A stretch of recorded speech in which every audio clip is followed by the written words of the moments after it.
ગાંધીનગર જિલ્લાના માણસા તાલુકાના દેલવાડા ગામે સાબરમતી નદીના પટ વિસ્તારમાં ગેરકાયદેસર રેતી ખનન થઈ રહ્યું હોવાની મળેલી માહિતીના આધારે જિલ્લા ભૂસ્તર વિભાગે તાત્કાલિક કાર્યવાહી કરી હતી.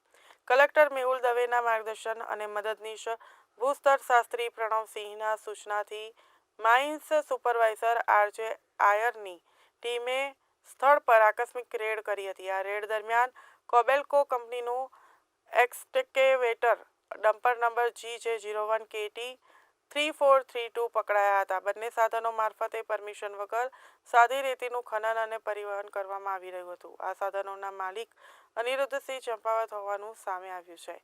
જ્યારે ખોદકામ રમેશભાઈ જીવાજી રાઠોડ દ્વારા કરવામાં આવી રહ્યું હતું, તો તંત્ર દ્વારા બંને વાહનો તથા ખનીજના મુદ્દામાલનો અંદાજે ₹1.20 કરોડનો જથ્થો જપ્ત કરવામાં આવ્યો છે.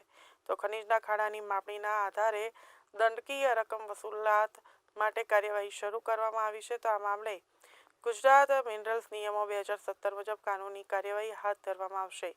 આ રેડ ભૂસ્તર તંત્ર દ્વારા ગેરકાયદેસર ખનન અટકાવવા અને કુદરતી સંપત્તિના સંરક્ષણ માટે ઉદાહરણરૂપ ગણાઈ રહી છે.